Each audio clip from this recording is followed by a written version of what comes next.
یوم آزادی independence day ہوگا تو وہ کتنی اہمیت کا حامل ہوتا ہے. اور اس دن کے حوالے سے تو ہم تو یہ جانتے ہیں کہ ہمارے ملک کی بھی یہ روایت رہی ہے کہ چاہے وہ یوم جمہوریہ ہو یا یوم آزادی کا دن ہو، یہ وہ خاص قومی دن ہیں جس کے موقع پر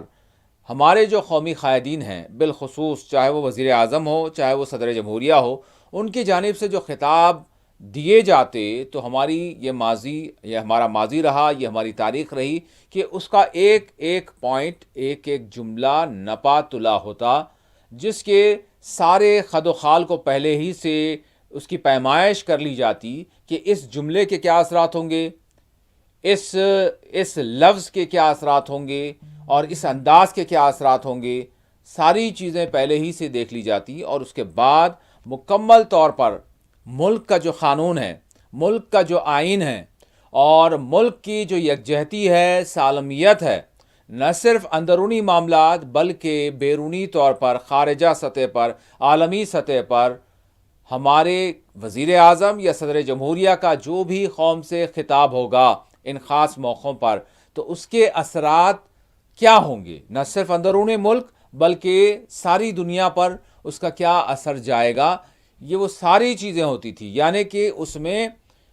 داخلہ پالیسی، خارجہ پالیسی، یہ دونوں کا احاطہ کیا جاتا اور اس پر باضابطہ طور پر مشاورت ہوتی اور وہ خطاب تیار کیا جاتا جو بالکل یا طور پر ایک وزیر اعظم، ایک صدر جمہوریہ کے وقار کے یعنی حوالے سے اس سے مطابقت رکھنے والا ہو، اس کی مخالفت کرنے والا نہ ہو. یہ ہماری روایت رہی ہے. اور واقعی اگر آپ سنیں گے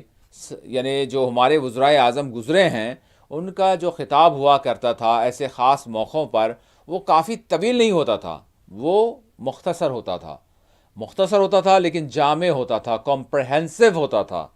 بڑا جو ہے معنی خیز ہوتا تھا اور اس کا اثر بھی ہوتا تھا.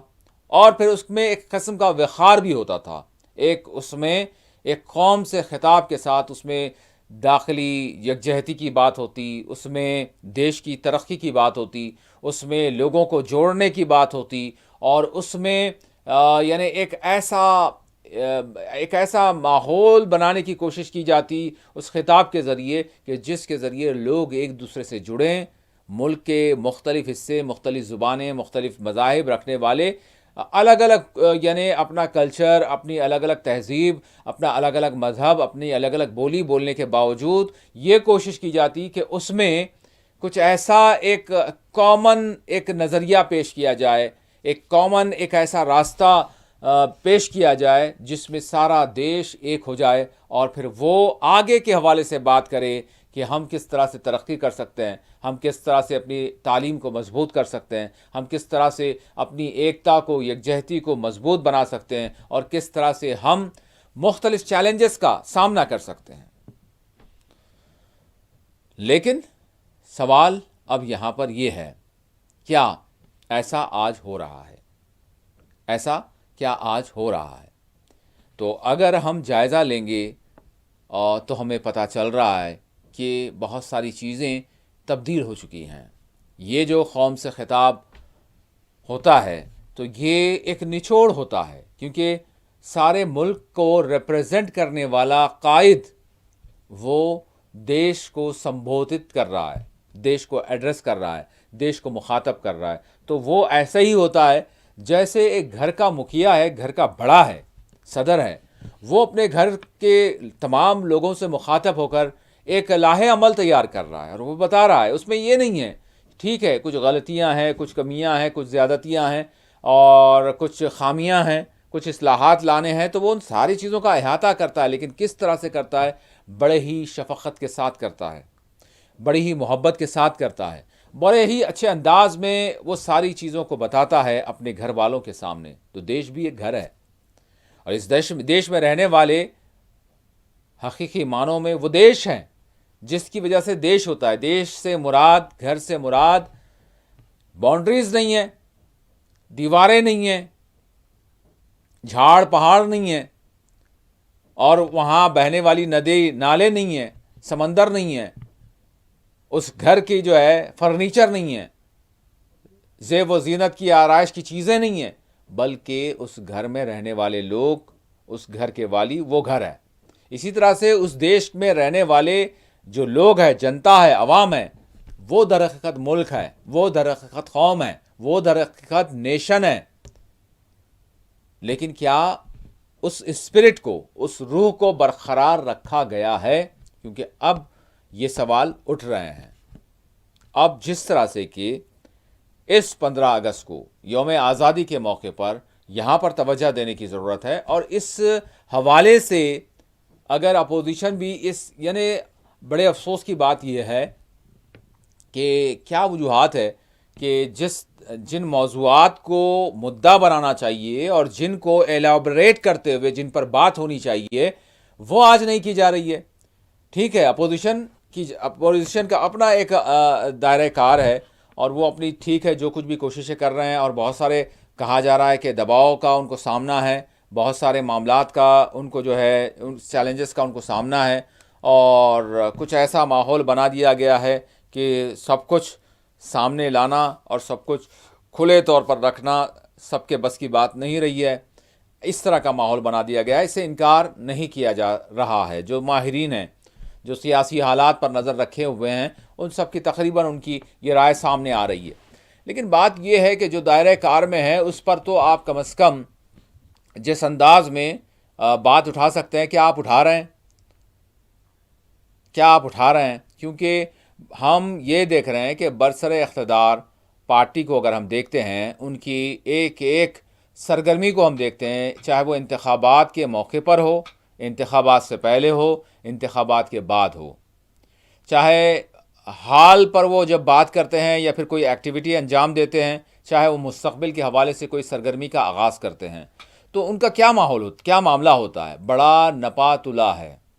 بڑا سوچ سمجھ کر ہے۔ یہاں پر میں یہ نہیں کہوں گا کہ کون جھوٹ بول رہا ہے، کون سچ بول رہا ہے، لیکن اگر جھوٹا بڑی مہارت کے ساتھ اس انداز میں معاملے کو پیش کرے کہ سچ بھی اس کے آگے یعنی شرما جائے، یہ ہوا ہے۔ اس میں کوئی بات غلط نہیں ہے کہ ماضی میں، تاریخ میں ہم دیکھتے ہیں کہ بہت سارے جو جھوٹے، چاہے وہ ایک انفرادی کوئی شخص ہو یا ایک بڑی، ہم یہ کہیں گے کہ ایک بڑی ریپریزنٹیشن یا ایک گروپ ہو، چاہے وہ کسی بھی شعبے سے تعلق رکھتا ہو، مذہبی ہو یا پھر سیاسی ہو، اگر انہوں نے جھوٹ کا سہارا لیا اور جھوٹ کو بڑے سلیقے کے ساتھ لوگوں کے سامنے پیش کیا، تو وہ وقتیہ طور پر یقیناً وہ کامیاب ہوتے ہوئے نظر آتے ہیں۔ ہاں، ان کا جو آخر ہوگا، ان کا جو اختتام ہوگا، ان کا جو معاملہ جو ہے ختم ہوگا، تو پھر وہ تو ضرور جو ہے جھوٹ کا خاتمہ جو ہوتا ہے وہ ذلت و رسوائی کے ساتھ ہوتا ہے، شرمندگیوں کے ساتھ ہوتا ہے، تو وہ تو ہوگا، یہ تو بات سچ ہے، حق ہے۔ لیکن یہاں پر بات یہ بھی ہے کہ سچ جو ہے، جو حق کی بات کرنے والے ہیں، یا سچ بات کے حوالے سے لوگوں کی توجہ مبذول کروانے والے ہیں، تو ان میں بھی کچھ حکمتیں ہونی چاہیے۔ اگر ان کے پاس حکمتیں وہ نہیں ہوں گی اور وہ صرف اور صرف روتے رہیں گے، اور صرف جو ہے ایسے معاملات پر نظر رکھیں گے جس انداز سے اپنے مدعے کو پیش کرنا چاہیے وہ نہیں کریں گے، تو اور ڈھیلی ڈھالی اپنی جو ہے پالیسی رکھیں گے، تو پھر آپ سے مراد یہ کہ آپ بھی سچ کا ساتھ نہیں دے رہے ہیں، آپ بھی سچ کے حوالے سے جس طرح سے آپ کی جدوجہد ہونی چاہیے وہ نہیں کر رہے ہیں آپ۔ ٹھیک ہے، اب یہاں پر آتے ہیں، ہم نے بات کہاں سے شروع کی کہ اب جو پردھان منتری کا خطاب ہوا، اب دیکھیں یہاں پر یہ جو خطاب تھا کہ وزیر اعظم نے کہا کہ درانداز ہمارے نوجوانوں کی روٹی روزی چھین رہے ہیں، درانداز گھس بیٹھیے، اور بہن بیٹیوں کو نشانہ بنایا جا رہا ہے۔ ایک منظم سازش کے ذریعے ملک کی آبادیاتی تناسب کو، ڈیموگرافک جو اس کے کنڈیشن ہے، اس کو جو ہے چینج کیا جا رہا ہے، یہ برداشت نہیں کیا جائے گا، یہ بات انہوں نے کہی۔ اب دیکھیں یہاں پر اگر ہم اپوزیشن کی بات کریں گے، کیونکہ آگے ہم بات کریں گے اس حوالے سے کہ اپوزیشن ووٹ کی چوری کے معاملے کو مدعا بنا کر، ووٹ کی چوری کے حوالے سے جس طرح سے کانگریس کی جانب سے ایک کرناٹک کے بنگلورو کے ایک حلقے پر اسٹڈی کی گئی، اور اس حوالے سے الیکشن کمیشن سے جو کچھ انہوں نے ڈیٹا لیا یا پھر ہارڈ کاپیز لیں، تو اس پر انہوں نے 6 مہینے تک ان کے بقول انہوں نے اسٹڈی کی، اور اس کے بعد انہوں نے بہت سارے انکشافات کیے ہیں۔ وہ انکشافات یہ ہیں، اس کے حوالے سے یہ کہا جا رہا ہے کہ اس نے جو بھارت کا الیکشن کمیشن ہے، بھارت کی جمہوریت ہے، بھارت کے جمہوریت کا جو پروسیس ہے، اسی پر سوالیہ نشان کھڑے کر دیے ہیں۔ وہ اس پر ہم آگے بات کریں گے۔ تو یہ تو کام کیا ہے، لیکن اس سے پہلے سوال یہ ہے کہ جب بھی برسر اقتدار جماعت پارٹی کی جانب سے ایسی باتیں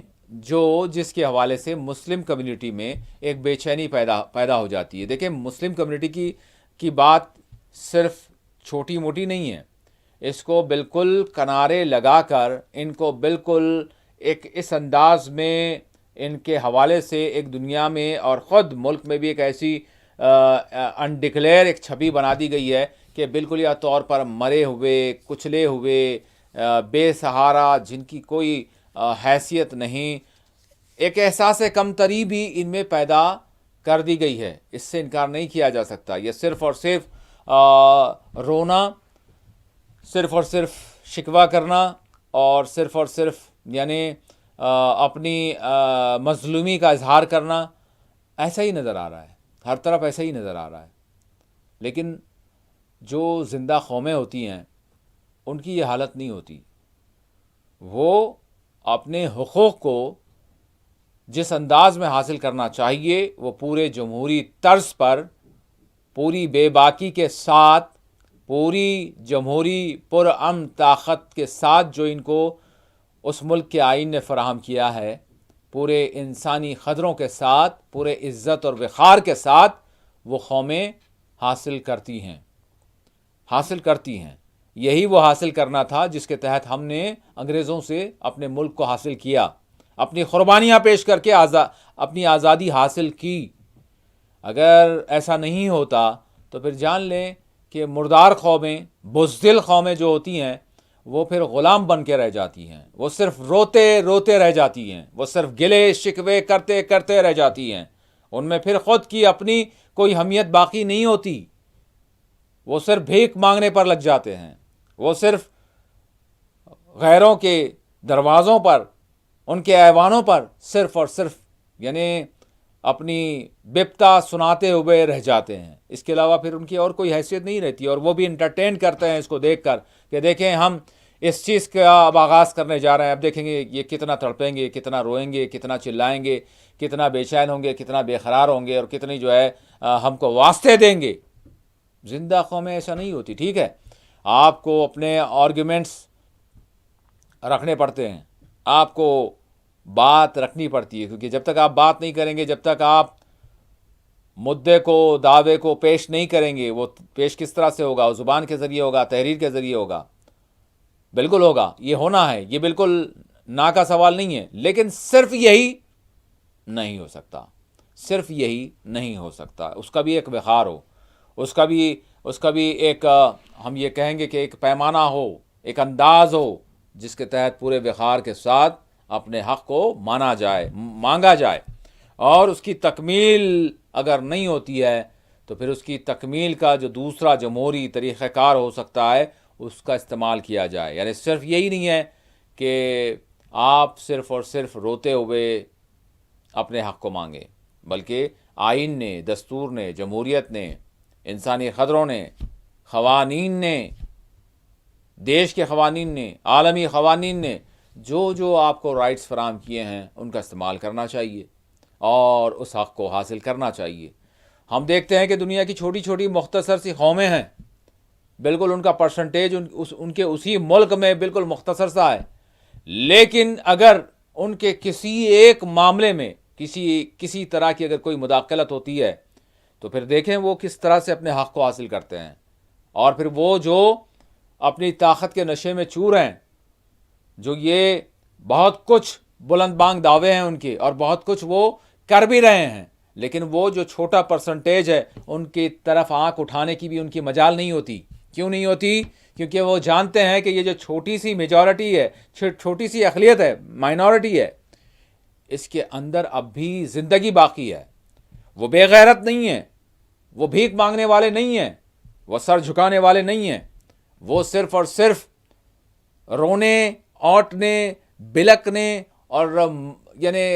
مخالف کو خوش کرنے والے نہیں ہیں اس طرح سے, بلکہ وہ ہاں کرتے ہیں, ضرور اپنی زبان کا استعمال کرتے ہیں, اپنی بات کو رکھتے ہیں, مدعا رکھتے ہیں, چاہے وہ ایوانوں میں ہو, چاہے وہ عدالتوں میں ہو, چاہے وہ عوام کی عدالت میں ہو, پبلک ڈومین میں ہو, لیکن صرف اور صرف وہی نہیں ہوتا, بلکہ عملی طور پر ان کا یہ طریقہ کار رہا ہے کہ جب یہ ساری چیزیں سنی انسنی کر دی جاتی ہیں, اس کو جب مسترد کر دیا جاتا ہے, جب ان کی کسی ایک لکیر کو کراس کرنے کی کوشش کی جاتی ہے, تو وہ ساری لکیریں جو کسی کے بنیادی حق, کسی کے مذہبی حق, کسی بھی طرح کے یعنی وہ آئینی حقوق جو ان کو فراہم کیے گئے ہیں, اگر ان لکیروں کو کوئی کراس کرتا ہے تو وہ ان لکیروں کو کراس کرنے والوں کے جو کچھ حساب کتاب کرنا ہے وہ کرتے ہیں, پورے جمہوری طرز کے ساتھ وہ اپنی قربانیاں بھی پیش کر دیتے ہیں. تو انہوں نے اپنا ایک ایسا موقف بنا کر رکھا ہے. تو بات یہاں پر یہ ہے کہ ملک کے وزیر اعظم نے اس اہم دن یوم آزادی کے موقع پر جو بات کہی ہے وہ اس کی کتنی گہرائی ہے, اس کو ایک ایک کو دیکھنا پڑے گا, کیونکہ یہ ساری چیزیں ایک ایسا ہی ہے, آپ یہ تصور کر لیں, یہ بلکہ حقیقت ہے, یہ تصور نہیں ہے, بلکہ یہ ہے, یہ دیکھا جا رہا ہے کہ دیکھا جا سکتا ہے اور ماضی میں دیکھا گیا ہے کہ کسی ملک کا سربراہ, اور وہ بھی اس ملک کے حوالے سے جو مسلسل یعنی حکومت کر رہا ہے, اور بہت سارے ان کے عزائم ہیں, بہت سارے ان کے منصوبے ہیں, بہت سارے ان کے منشور ہیں, اور کھلے طور پر بھی ہے, چھپے طور پر بھی ہے, تو وہ جب کوئی چیز کا اعلان برملا طور پر کرتے ہیں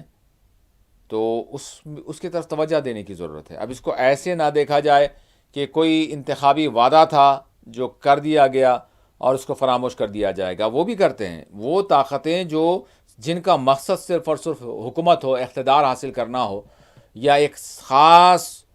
سینٹیمنٹ کے تحت کام کرنا ہو. اب وہ اس کے مقاصد کیا کیا ہیں وہ اس کی تفصیل لمبی ہو جائے گی, لیکن ہم اس طرف گئے بغیر یہ ہم ضرور دیکھنا چاہیں گے کہ جس طرح کی بات اگر کوئی ملک کا سربراہ اگر کرتا ہے تو وہ اس ملک کی منصوبہ بندی کہلائے گی, وہ اس ملک کا خواب کہلائے گا, وہ اس ملک کا منشور کہلائے گا, وہ اس ملک کی پلاننگ سمجھا جائے گا. اب یہاں پر سوال یہ ہے کہ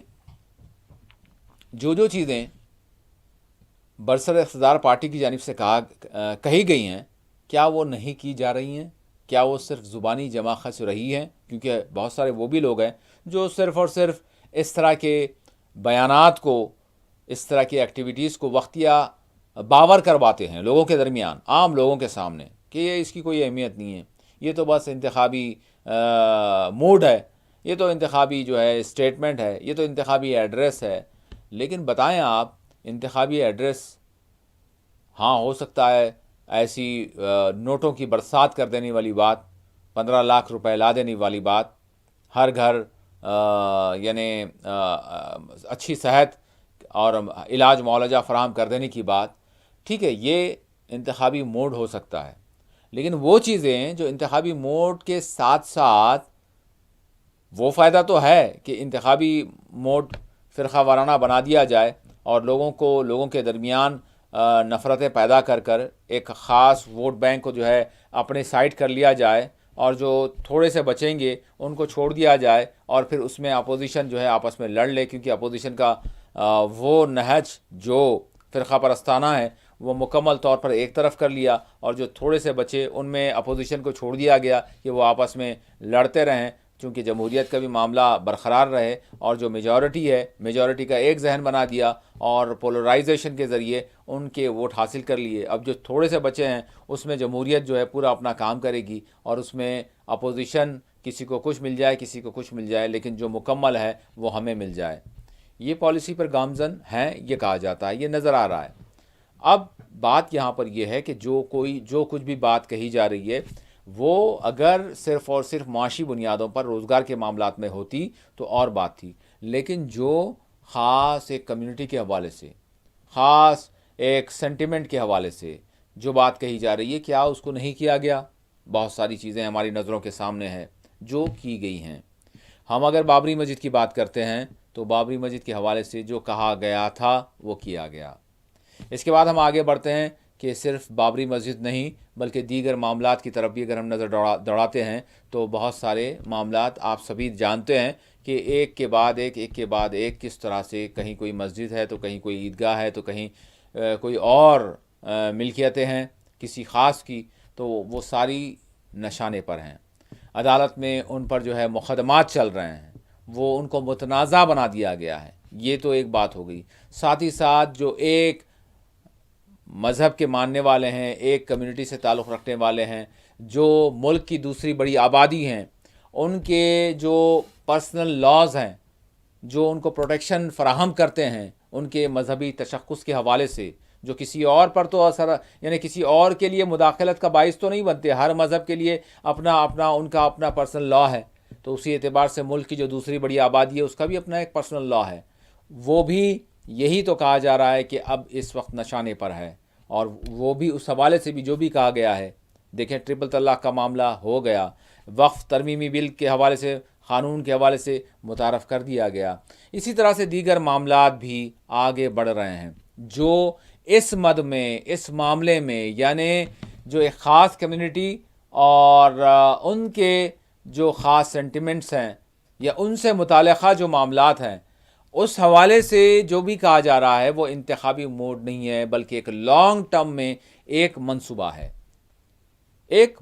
ہے اور اس حوالے سے جو کہا جا رہا ہے وہ کیا جا رہا ہے۔ تو اب سوال یہاں پر یہ ہے کہ یہ درانداز کون ہیں؟ اب یہاں پر بات یہی ہو رہی ہے کہ جب بھی، اب اس کو یہاں پر ہم روکتے ہوئے دوسری بات کرتے ہیں، وہ یہ ہے کہ جب بھی ہم نے دنیا میں دیکھا کہ کسی کو یعنی ایک ٹارگٹ کیا گیا تو راست طور پر اس کمیونٹی کا نام نہیں لیا گیا۔ ایسے ہی ہوتا ہے، یعنی جب کہیں آپ دیکھتے ہیں کہ کسی چیز کا اگر سرقہ ہوتا ہے، چوری ہوتی ہے، تو چور کوئی خاص ایسا لباس نہیں پہنتے جس کی وجہ سے وہ پہچانے جائیں کہ وہ چور ہے، بلکہ وہ تو مزید یعنی اپنے آپ کو نکھارتے ہیں، بلکہ وہ اور زیادہ جو ہے اپنے آپ کو ایسے ظاہر کرتے ہیں جس کی وجہ سے لوگوں کا شک بھی نہ ہو۔ تو یہ دیکھا گیا ہے دنیا میں کہ جب بھی کسی ایک کمیونٹی کو نشانہ بنایا گیا تو اس کمیونٹی کا راست طور پر نام نہیں لیا جاتا بلکہ اس کمیونٹی کے کچھ ایسے یعنی ان کو ایسے ناموں سے منسوب کر دیا جاتا ہے جس سے ہر کوئی سمجھ جائے کہ کس کے حوالے سے کہا جا رہا ہے۔ تو اب یہی بات ہے، اس حوالے سے یہی کانٹیکسٹ سامنے آ رہا ہے کہ سوال یہاں پر یہ ہو رہا ہے کہ یہ گھس بیٹھیے کون ہیں، یہ درانداز کون ہیں؟ تو اب اس کی تشریح ٹھیک ہے، پرائم منسٹر تو نہیں بولتے راست طور پر، لیکن دوسرے بولتے ہیں کہ گھس بیٹھیے کون ہیں، درانداز کون ہیں، انٹروڈرس کون ہیں؟ تو بات یہاں پر صاف ہو جاتی ہے۔ اس وقت آسام کی جس طرح کی صورتحال بنی ہوئی ہے،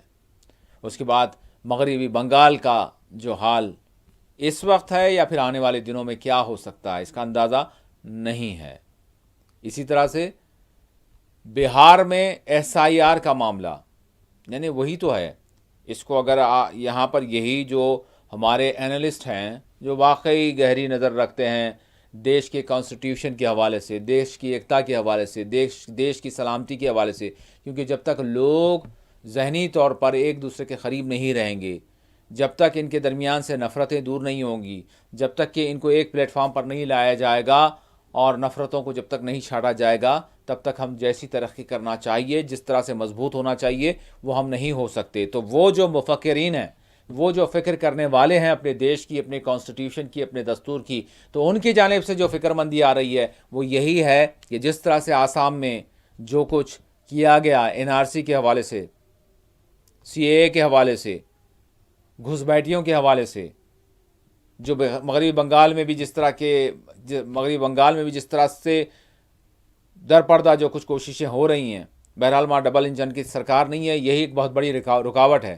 اب بہار میں اگر چلے جائیں تو SIR کا معاملہ، جس کے حوالے سے خود ملک کے جو میں نے کہا وہ شخصیات، انہوں نے کہہ دیا ہے کہ یہ ایسا ہی لگ رہا ہے کہ NRC ہی ہے، اس کا پیرامیٹر کیا ہے۔ بہرحال یہ معاملہ سپریم کورٹ کے زیر دورہ ہیں۔ اب سپریم کورٹ سے اگر ہم بات کریں، سپریم کورٹ کے حوالے سپریم کورٹ نے کہہ دیا ہے کہ الیکشن کمیشن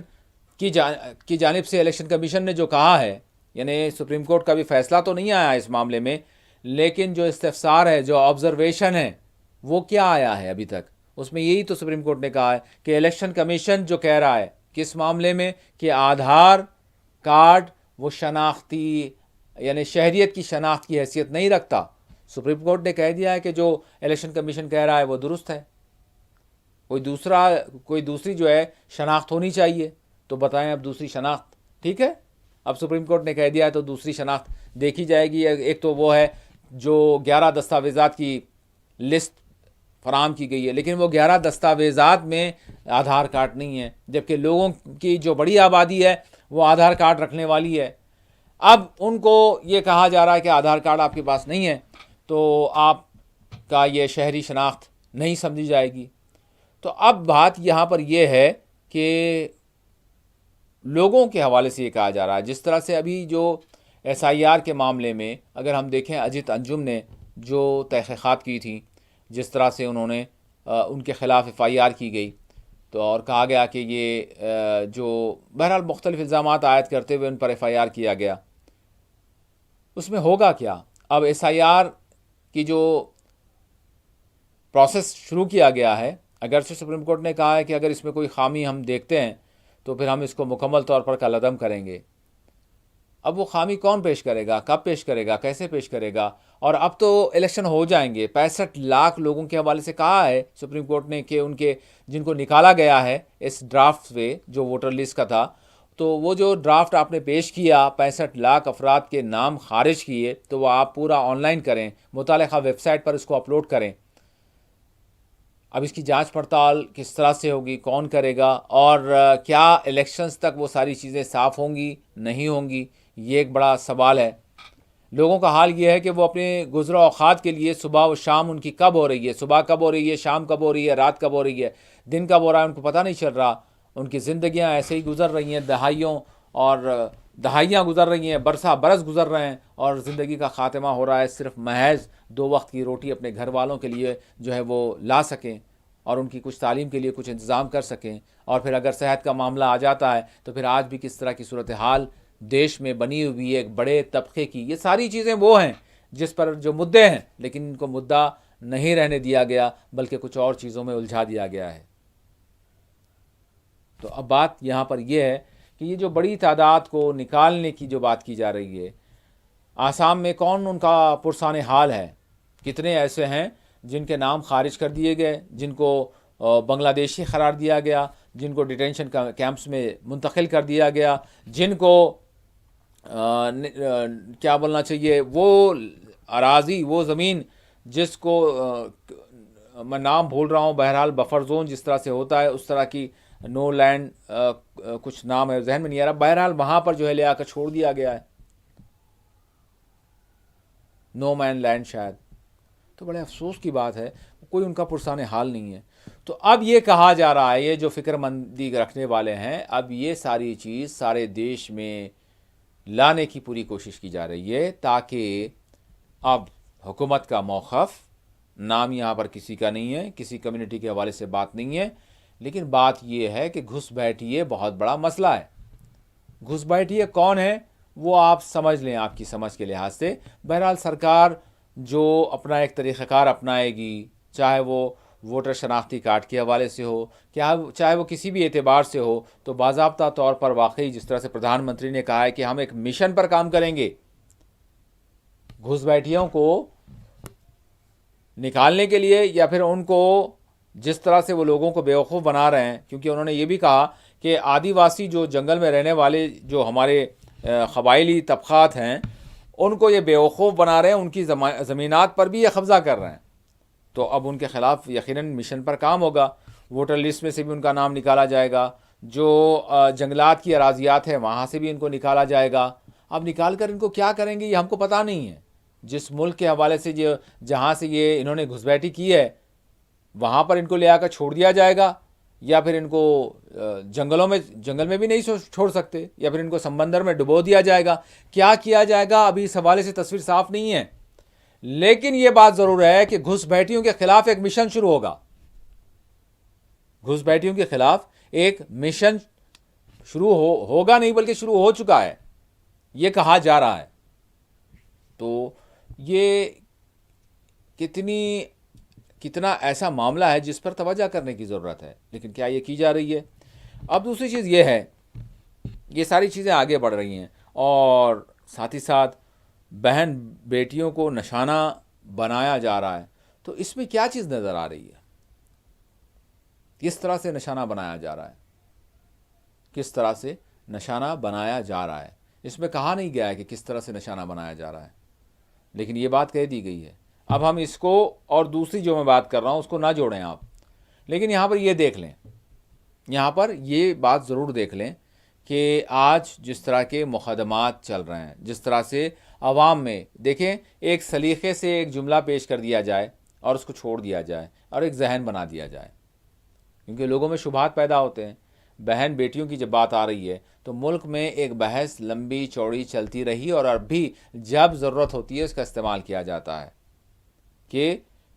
بہن بیٹیوں کو کس طرح سے کون نشانہ بنا رہا ہے، کون کس طرح سے کیا کر رہا ہے. اس کو ایک نام بھی دے دیا گیا ہے، اس کو ایک نام بھی دے دیا گیا کہ یہ ایکٹیویٹی کرتے ہیں،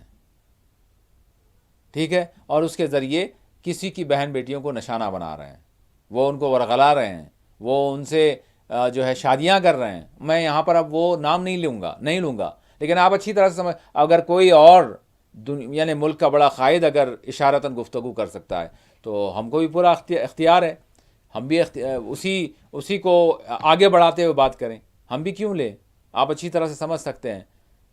کہ کون ہیں، کس پر یہ الزام لگ رہا ہے. عام لوگوں کی جانب سے کس طرح کے حملے، کس طرح کے معاملات پیش آئے ہیں.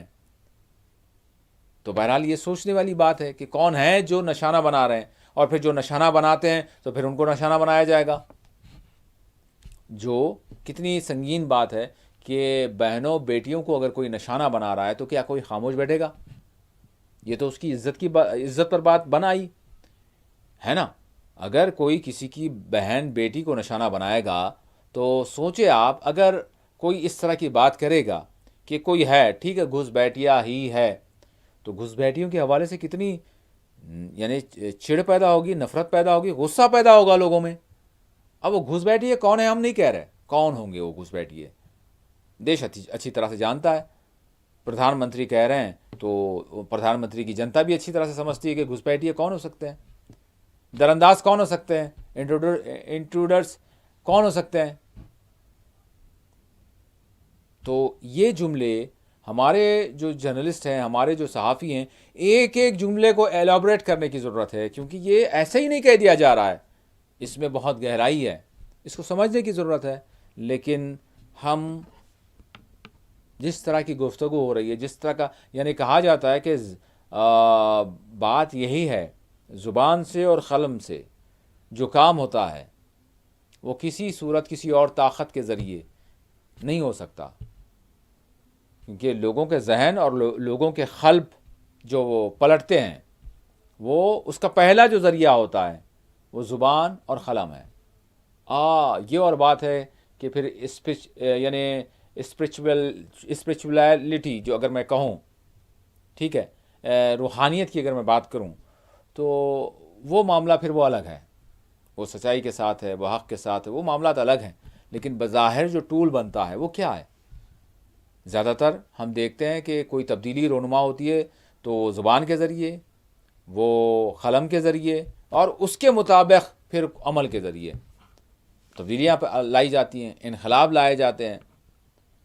یہ ساری چیزیں ہوتی ہیں. اور پھر اس کے ساتھ ساتھ یہی زبان اور قلم اگر اچھے کے لیے چلے تو پھر وہ اچھی تبدیلیاں لاتے ہیں، اچھے انقلاب لاتے ہیں. اور پھر اگر برے کے لیے وہ ذہن بنائے جائیں، برے کے لیے اگر وہ قلم چلیں تو پھر وہ برائی کو عام کرتے ہیں، تو پھر وہ نفرتوں کو پروان چڑھاتے ہیں، تو پھر وہ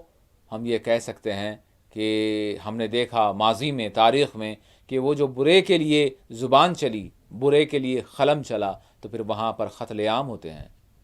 تو پھر وہاں پر نسل کشیاں ہوتی ہیں، تو پھر وہاں پر لوگوں کے حقوق لوگوں سے چھینے جاتے ہیں، تو پھر وہاں پر لوگوں کو ایک دوسرے سے لڑایا جاتا ہے۔ اس طرح کی تاریخ ہمارے سامنے موجود ہے۔ بہرحال ہم جائزہ لے رہے ہیں، ہم دیکھ رہے ہیں کہ یہ جو لفظ ہے بہنوں بیٹیوں کو نشانہ بنانے والا، یہ واقعی لوگوں کی عزت نفس، ان کی عزت کے حوالے سے بات ہے۔ کوئی بھی ہو، پردھان منتری بالکل سچ کہہ رہے ہیں، بالکل سچ کہہ رہے ہیں۔ جب کسی کے حوالے سے یعنی اس کی ساری چیزیں وہ کھاتا ہے، پیتا ہے، رہتا ہے، زندگی بسر کرتا ہے، جو ایک ہم یہ کہیں گے کہ عزت دار معاشرے کی میں بات کر رہا ہوں، تو ان کے نزدیک ان کی عزت ان کی جان سے بھی زیادہ پیاری ہوتی ہے۔ اور جب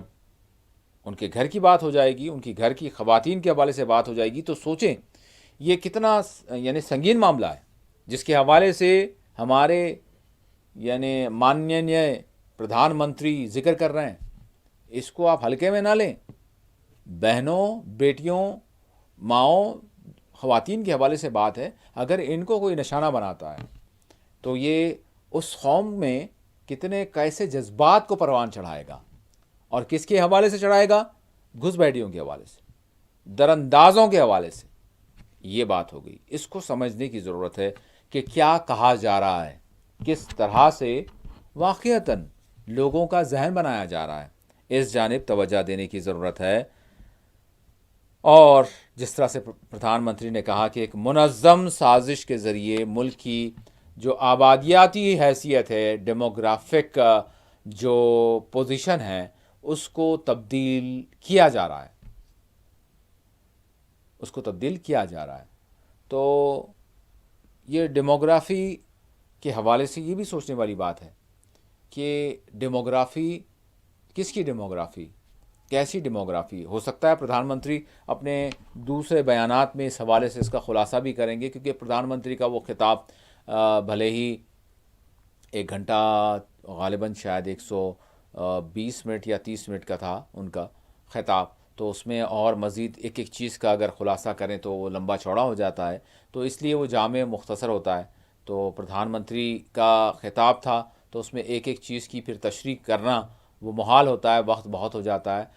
تو ہو سکتا ہے کہ الگ الگ ان کے خطاب میں، الگ الگ بیانات میں ان کے ہم اس کی تشریح کو کہیں نہ کہیں ہم جانچ سکتے ہیں، پڑتال کر سکتے ہیں، اس کو سمجھنے کی کوشش کر سکتے ہیں، یا پھر پردھان منتری اگر کسی کو انٹرویو اگر دے دیں، میرا مطلب ہے اکشے کمار کو چھوڑ کر کسی اور کو دے دیں، تو ہو سکتا ہے اس حوالے سے اگر پوچھا جائے تو پردھان منتری اس پر جو ہے اس پر روشنی ڈال سکتے ہیں کہ وہ کیا کہہ رہے ہیں، کون ہیں۔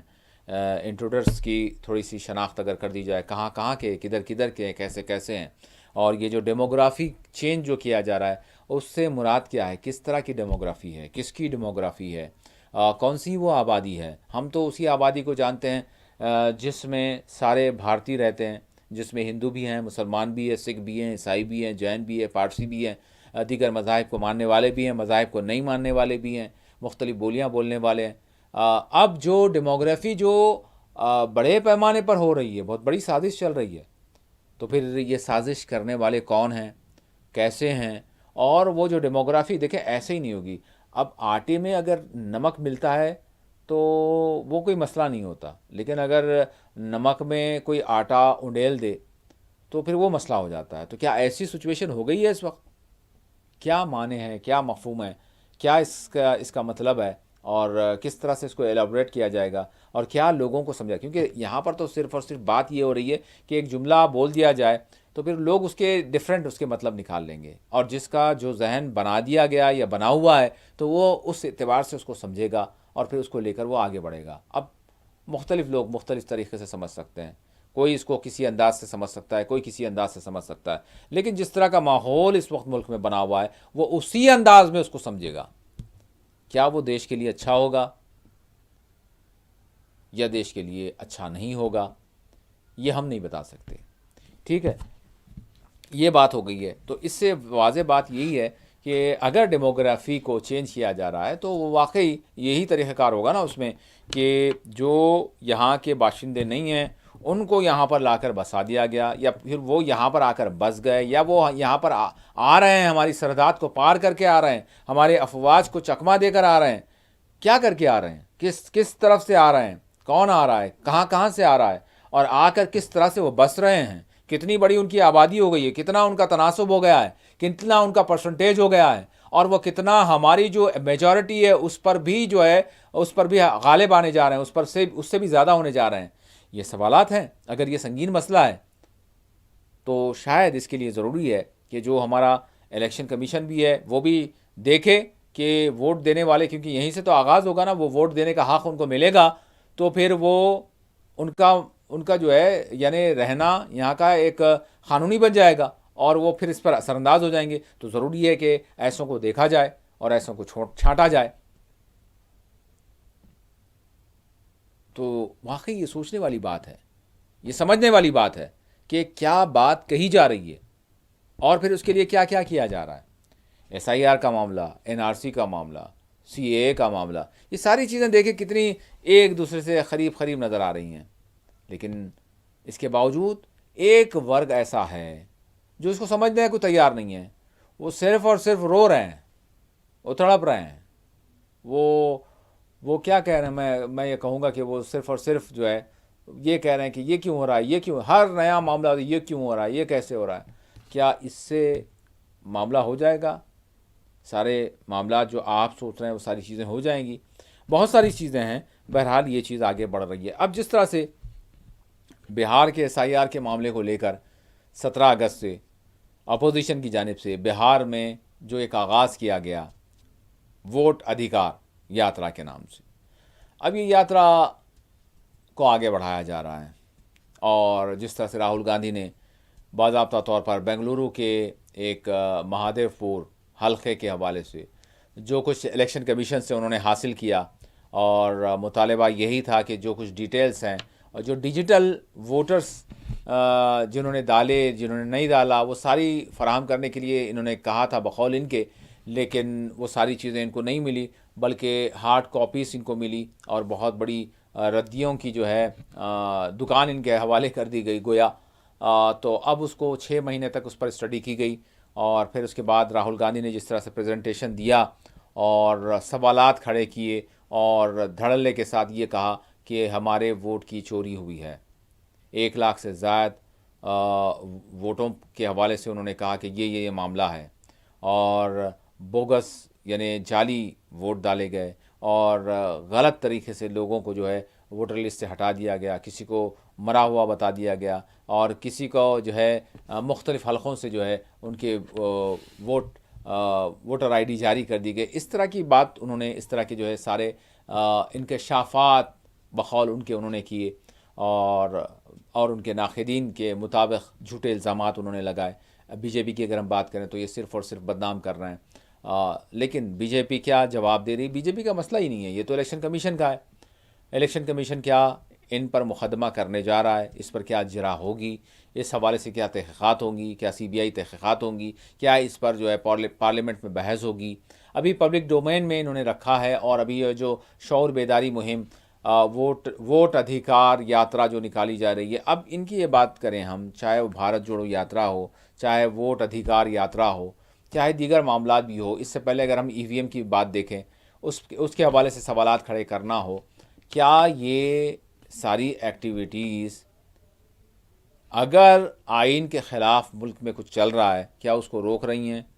سوال یہاں پر یہ ہے۔ ٹھیک ہے، اتنا تو کام آپ کو کرنا ہی تھا اگر آپ نے کر دیا، لیکن ایک ٹھوس قدم جو ہونا چاہیے، کیا آپ وہ کر رہے ہیں؟ اگر آپ یہ الزامات عائد کر رہے ہیں، بلکہ آپ یہ کہہ رہے ہیں کہ الزامات نہیں ہیں بلکہ یہ ثبوت ہیں،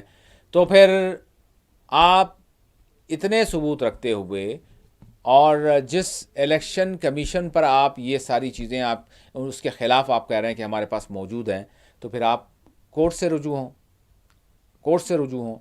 اور آپ ساتھ ہی ساتھ اس پروسیس میں کیوں آپ شرکت کر رہے ہیں جس میں پھر آپ اسی الیکشن کمیشن پر بلیو کرتے ہیں، اور اسی الیکشن کمیشن کی جانب سے جس نمائندے کو یعنی جیتا ہوا قرار دیا جاتا ہے، تو آپ وہ مانتے ہیں اور پھر اس کی بنیاد پر آپ حکومت بھی بناتے ہیں، آپ وزیر اعلیٰ بھی بناتے ہیں، اور پھر دوسری جانب آپ پھر جب ہارتے ہیں تو پھر آپ یہ ساری چیزیں کھڑا کریں. مطلب اس میں لوگوں کی جانب سے سوال ہے اپوزیشن کو بھی کہ آپ جو کہہ رہے ہیں آپ اس کا عمل بھی کر کے دکھائیں. آپ اگر الیکشن کمیشن کا الیکشنز میں آپ حصہ نہیں لیتے، کیونکہ آپ کو اگر بلیو ہے، آپ کے پاس ثبوت ہے کہ شفافیت سے کام نہیں ہو رہا ہے، تو پھر آپ کس بنیاد پر الیکشنز میں حصہ لے رہے ہیں؟ آپ کے پاس ٹھوس قدم نہیں ہے. آپ بھی لوگوں کے سامنے جا رہے ہیں ساری چیزیں، یعنی پرابلم ہی پیش کر رہے ہیں، یہ پرابلم ہے اور یہ ساری چیز ہو رہی ہے، یہ دھاندلی ہو رہی ہے، یہ مخالفت ہو رہی ہے، یہ جو ہے درست نہیں ہو رہا ہے، اس میں ٹرانسپیرنسی نہیں ہے، یہ ساری چیزیں آپ کر رہے ہیں، لوگوں کو بتا رہے ہیں، لیکن حل نہیں دے رہے ہیں. آپ حل پیش نہیں کر رہے ہیں، حل پیش نہیں کر رہے ہیں. اتحاد کی بات کی جا رہی ہے لیکن اتحاد کے لیے کوئی پلیٹ فارم آپ دے نہیں رہے ہیں، آپ خود منتشر ہیں. تو یہ وہ ساری چیزیں ہیں جو اس بات کو ظاہر کر رہی ہیں کہ ملک میں جس طرح کا ماحول ہے وہ تشویشناک ضرور ہے. کیونکہ ہماری جمہوریت، ہمارے آئین، ہمارے دستور کی بات ہوگی تو ہم تو اس پر اگر اس پر سوالات بھی کھڑے کیے جائیں گے تو ہم اس پر تشویش والی بات کریں گے. یہ چیز ہو رہی ہے. تو اب آگے کیا ہو سکتا ہے؟ تو آگے یہ بات واضح ہے، میں بالکل مختصر کر کے پھر ہم اس حوالے سے ہم بات کریں گے کہ دنیا میں اس وقت کیا کچھ چل رہا ہے، کیونکہ وقت ہمارے پاس بالکل مختصر ہے. اس طرف ہم جائیں گے اور اس کی بھی بات کریں گے. لیکن دیش کی بات یہی ہے کہ دیکھیں جو منصوبے ہیں میری بات کو آپ سمجھ سکتے ہیں، جو ملک کو ترقی کی طرف لے جانے کے لیے، جو ملک کو بڑی یکجہتی کی طرف لے جانے کے لیے، جو ملک کو بڑا جوڑا رکھنے کے لیے، جو ملک کی ہندو، مسلم، سکھ، عیسائی ساری آبادیوں کو خوش رکھنے کے لیے اور ان کی ضروریات کی تکمیل کے لیے اور دیش کو ایک بڑی معاشی طاقت بنانے کے لیے بہت زبردست ٹھوس اقدامات کیے جا رہے ہیں اور بڑے بڑے منصوبے تیار کیے گئے ہیں اور ان منصوبوں کے تحت کام کیا جا رہا ہے. اور اس منصوبے میں ایک خاص، ہم یہ کہیں گے کہ ایک ایسا ذہن دیا جا رہا ہے جس کے ذریعے تو دیش بہت زیادہ ترقی کرے گا اور بہت زیادہ متحد ہو جائے گا. یہ یقین رکھیں آپ، ایسا یہ بالکل نظر آ رہا ہے ہم کو پردھان منتری کے نیترتو میں. یہ ہم کو ضرور نظر آ رہا ہے کیونکہ پردھان منتری کے جو خطاب ہیں وہ اس بات کو کھلے طور پر بیان کر رہے ہیں کہ دیش کتنا آگے بڑھنے جا رہا ہے آنے والے دنوں میں، کتنا یہ متحد ہونے جا رہا ہے آنے والے دنوں میں، کتنا اس میں جو ہے لوگوں کے درمیان محبت ہونے جا رہی ہے آنے والے دنوں میں، کتنا ہر ایک ریاست جو چاہے وہ سرحدات کس سے لگی ہوئی ہوں چاہے سرحدات سے دور ہوں، ساری کی ساری جو ہے یہاں پر کتنا امن و امان قائم ہونے جا رہا ہے، کتنی ترقیاں یہاں پر ہونے جا رہی ہیں، کتنا لوگوں کے درمیان محبتیں پیدا ہونے جا رہی ہیں. یہ پردھان منتری کا خطاب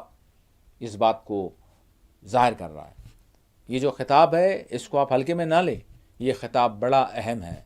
اس خطاب سے آپ اندازہ کر سکتے ہیں، کیونکہ اگر 100 سال کی بات کی جاتی ہے، 100 سال کا اگر منصوبہ تیار کیا جاتا ہے تو پھر آنے والے 100 سال کا بھی منصوبہ جو ہے وہ بھی تیار ہے. وہ کیا ہے؟ وہ یہی ہے، دیش کو جوڑنے کا، دیش کو ایک بنانے کا. یقین جانیں یہ ساری چیزیں اگر آپ نہیں سمجھیں گے تو پھر آپ خسارے میں ہوں گے. آپ کو چاہیے کہ آپ یہ سارے جملوں کو سمجھیں. اگر آپ ان جملوں کو سمجھیں گے تو واقعی آپ بھی اس کا ایک حصہ بن پائیں گے، اس ترقی کا. بہرحال میں ساری چیزیں کیا کہوں آپ سے، ہلکے میں نہ لیں. یہ جو خطاب ہے ایک منصوبہ ہے، یہ جو خطاب ہے ایک آپ کو آگاہی ہے. یہ جو خطاب ہے آپ کو یہ بتا رہا ہے کہ دیکھیں ہم یہ ہمارا منصوبہ ہے، ہم یہ کرنے جا رہے ہیں. اس کے باوجود بھی آپ اور ہم نہیں سمجھیں گے. اور اس حوالے سے جس طرح کی تیاری ہونی چاہیے، تیاری سے مراد یہ ہے دیش کو آگے بڑھانے کے لیے، تو وہ تیاری اگر آپ نہیں کریں گے تو آپ خسارے میں رہیں گے. آپ صرف اور صرف روتے رہ جائیں گے. کیونکہ کوئی بھی چیز آپ اگر حاصل کرنا چاہتے ہیں تو اس کے لیے اس کی قیمت ہوتی ہے. اس کی قیمت صرف زبان نہیں ہے. صرف چلاتے رہیں گے. صرف زبان چلاتے رہیں گے تو آپ کا پیٹ نہیں بھرے گا. ہاں، زبان چلاتے رہیں گے تو بعض لوگوں کے پیٹ بھرتے ہیں، یہ اور بات ہے. میڈیا بھی ہے، اس کا بھی پیٹ بھرتا ہے. ہم صحافی ہیں، ہمارا بھی پیٹ بھرتا ہے. لیکن وہ سچی بات ہو تو وہ جو پیٹ میں جا رہا ہے وہ حلال ہوگا. اگر وہ جھوٹی بات پیش کر رہے ہیں تو پھر وہ جو جا رہا ہے وہ حرام ہو جائے گا. تو پہلے تو سچ بولیں, اور پھر جب صرف اس پر اکتفا نہ ہو تو پھر اس کے بعد کا پھر کیا راستہ ہو سکتا ہے. وہ جب تک, یعنی جس طرح سے ہر چیز کی ایک قیمت ہوتی ہے, آپ بغیر قیمت ادا کیے آپ یہ کہیں گے کہ بس میں میٹھا میٹھا میٹھا کہوں اور میٹھا میری زبان پر آ جائے, یا پھر میں گلے شکوے کرتے رہوں, روتے رہوں اور میرے مسئلے کا حل ہو جائے, ایسا نہیں ہو سکتا. جب تک آپ اس کی قیمت ادا نہیں کریں گے تب تک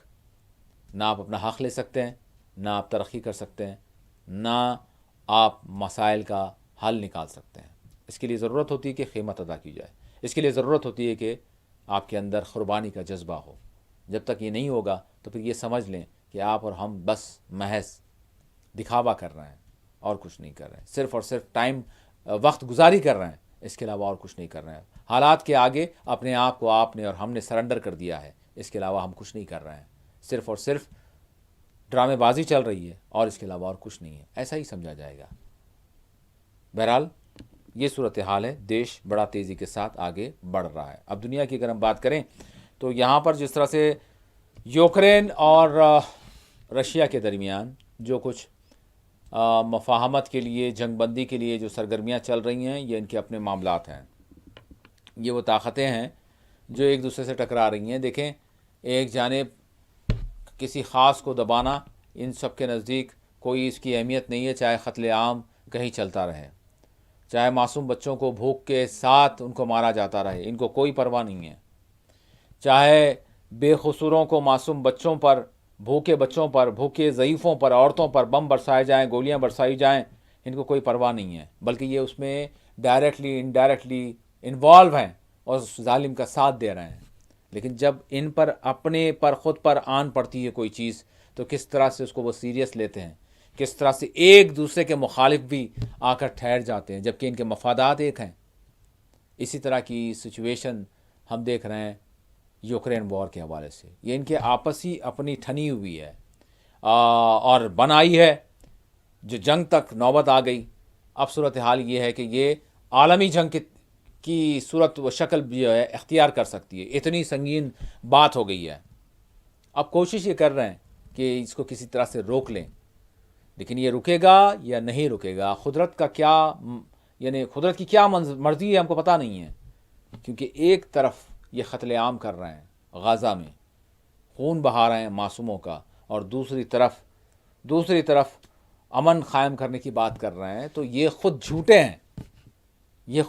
یہ نہیں چاہتے, یہ صرف اور صرف اپنے مفادات کے تحفظ کے لیے کام کر رہے ہیں, چاہے کوئی بھی ہو. ان کو کوئی غرض نہیں ہے, چاہے وہ رشیا ہو چاہے وہ امریکہ ہو, یہ صرف اور صرف اپنے مفادات کے لیے کام کر رہے ہیں. یہ ان کو انسانیت سے کوئی تعلق نہیں. بعض وہ جو سو کال میں کہوں گا اپنے آپ کو دانشوروں کی فہرست میں لانے کی کوشش کرتے ہیں, ان کو یہ سوچ لینا چاہیے کہ در حقیقت آپ کی بھی ایک لمٹ ہے, آپ کی بھی ایک سوچ, ایک دائرے, ایک کنویں کے تحت ہے. اسی کے تحت ایک اسٹیریو ٹائپ کوئی چیزیں جو ہے کوئی زبان کے ذریعے رٹتا ہے اور اس کو بیان کرتا ہے, تو کسی کے ذہن میں وہ چیزیں جو ہے کند ہو جاتی ہیں اور وہ بس اسی کے محور کے آگے گھومتا ہے, اس کو کچھ سمجھ بھی نہیں آتا. کیونکہ جب کوئی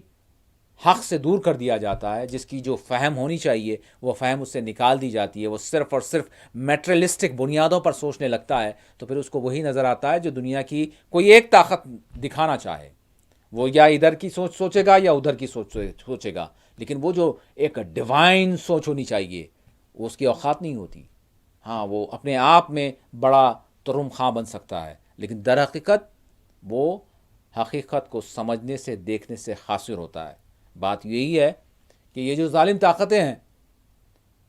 یہ آپس کے معاملات کو سلجھانا چاہتی ہیں, لیکن قدرت کو کیا منظور ہے وہ ہم کو پتہ نہیں. کیونکہ قدرت یہ دیکھ رہی ہے کہ یہ ظالم غزہ کے حوالے سے خاموش بیٹھے ہوئے ہیں, تو اب پتہ نہیں غزہ کے معصوموں کی جو آہ ہے وہ کیا دکھائے گی. کیونکہ یہ جو دانشور ہیں وہ آہ کو بھی نہیں مانتے. وہ جو یہ جو جسم نظر آ رہا ہے شاید اس کو مان لیتے ہوں گے, کیونکہ جسم ہے, اس کو کیونکہ دھکا لگے گا, اس کو کوئی سوئی چبھے گی تو ان کو درد ہوگا, تو وہ اس کو تو مانتے ہیں. لیکن اس کے اندر جو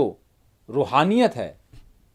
جو نظر آ رہا ہے اس کو تو مانتے ہیں, لیکن جو نظر آنے سے قاصر ہے وہ اس کو سمجھنے سے وہ قاصر ہیں، ان کے دماغ کام نہیں کرتے. وہ سورج سے روشنی تو لے رہے ہیں لیکن سورج کس طرح سے کیسے وہ ان کا ذہن نہیں جاتا. وہ پھر سمجھتے ہیں اس کو پتہ نہیں کیا چیزیں ہیں کیا ہے. تو یعنی یہ درحقیقت قدرت کے حوالے سے یہ کچھ آدھا مانتے ہیں آدھا نہیں مانتے. تو یہ ابھی اپنے آپ میں سیٹسفائی نہیں ہے، یہ بے چین و بے قرار ہیں اس طرح کے جو دانشور ہیں جو لوگوں کو گمراہ کرتے ہیں، ایسی باتیں بتاتے ہیں جو حقیقت سے بہت دور ہوتی ہیں، یا پھر اپنی باتیں خود ساختہ طور پر وہ جتانا مسلط کرنا چاہتے ہیں لوگوں میں. لیکن در حقیقت بات یہ ہے کہ یہ طاقتیں ایک جانب جہاں امن و امان قائم کرنے کے لیے کوشش کر رہے ہیں. الاسکا میں جو ان کی میٹنگ ہوئی، اب یہ اس میٹنگ کے حوالے سے کوشش یہی ہے کہ یہ جنگ ختم ہو جائے. لیکن چونکہ رشیا اس وقت جان چکا ہے کہ یورپ اور امریکہ اور یہ جو طاغوتی طاقتیں ہیں یہ صرف ایک یعنی دنیا کی، ہم یہ برملا طور پر کہہ سکتے ہیں کہ صرف یہ عرب خطے کے دشمن نہیں ہیں، یہ صرف مسلم دنیا کے دشمن نہیں ہیں، یہ صرف یعنی اس خطے کے دشمن نہیں ہیں، بلکہ یہ ساری اس انسانیت یا پھر ان تمام لوگوں کے ان تمام نظریات کے بھی دشمن ہیں جو ان کے مفادات کے خلاف ہوں. تو اس لیے رشیا اور چائنا ایک طرف ہم کو نظر آ رہا ہے اور یہ ایک طرف ہے، یہ بھی ان کے مفادات کی لڑائی ہے، یہ ان کے مفادات کی لڑائی ہے. لیکن اس میں انسانیت کے حوالے سے جو ساری دنیا کے انسانوں کے لیے ہونا چاہیے، جو ساری دنیا کے انسانوں کی خیر و بھلائی کے معاملات ہونے چاہیے، وہ فلسفہ نہ ان کے پاس ہے نہ ان کے پاس ہے. جن کے پاس ہے وہ اس وقت مظلوم بنے ہوئے ہیں، وہ اس وقت بالکل قسم پرسی کے عالم میں ہیں. انہوں نے اپنی قدروں کو پامال کر دیا ہے، انہوں نے بھلا دیا ہے. وہ صرف اور صرف یا تو گلے شکوے کر رہے ہیں، جوتے کھا رہے ہیں، مار کھا رہے ہیں، یا پھر کچھ جیالے ہیں جو ڈٹ کر مقابلہ کر رہے ہیں، اپنی قربانیاں پیش کر رہے ہیں. لیکن وہ تھوڑے سے رہ گئے نا، ہم دیکھ رہے ہیں جس طرح سے غزہ میں ہے، جس طرح سے یمن میں ہے، جس طرح سے دیگر ان علاقوں میں بھی ہے جہاں کہ میں نام نہیں لے سکتا کیونکہ بہت ساروں کو تکلیف ہو جائے گی. تو یہ چیز ہے، لیکن وہ مختصر سے رہ گئے ہیں. وہ سنبھالے ہوئے ہیں اور امید ہے کہ یہ جتنی ظالم طاقتیں ہیں جو صرف غزہ والوں کی، فلسطین والوں کی دشمن نہیں ہے، جو صرف ایک کمیونٹی کی دشمن نہیں ہے، بلکہ وہ ساری انسانیت کی دشمن ہے. تو یہ انسانیت کو جب سمجھ میں آئے گا نا، تب تک شاید بہت ساری قربانیاں مزید دینی پڑیں گی، اور یہی دلوائیں گے. فرسٹ ورلڈ وار انہوں نے کروایا، سیکنڈ ورلڈ وار انہوں نے کروایا، اب یہ کوشش یہ کر رہے ہیں شاید کہ پھر ایک اور وار ہو جائے جس کے تحت یہ جو دنیا پر انسانیت کا دم بھرنے والے ہیں، انسانیت کا علم جو ہے اپنے ہاتھ میں لے کر دکھانے والے ہیں، دنیا پر انصاف امن قائم کرنے کی بات کرنے والے، یہی وہ لوگ ہیں جنہوں نے ناگاساکی پر، ہیروشیما پر انہوں نے ایٹم بم کا استعمال کیا تھا. اور آج ایران کے حوالے سے کہتے ہیں کہ ان کے پاس ایٹم بم نہیں ہونا چاہیے. دوسرے ممالک پر جو ہے شکنجے کستے ہیں، کسی کو کہتے ہیں کہ آپ ان سے تیل نہیں لے سکتے، ہمارے بھارت کو کہتے ہیں کہ آپ رشیا سے تیل نہیں لے سکتے، آپ ان سے تجارت نہیں کر سکتے. یہ ان کا دوغلا معاملہ ہے. جو بھی ان کے ساتھ گیا وہ غرق ہوا. بہرحال دیکھنا یہی ہوگا کہ آنے والے دنوں میں یوکرین کا معاملہ کیا ہوگا. بہرحال فلسطین کا، غزہ کا جو معاملہ ہے وہ تو خدا کے ہاتھ ہے، اور عنقریب فیصلہ ہو کر رہے گا اور دنیا دیکھے گی کہ فیصلہ کیا ہوگا. اسی کے ساتھ خصوصی پروگرام مقدمہ اپنے اختتام کو پہنچتا ہے. اللہ حافظ.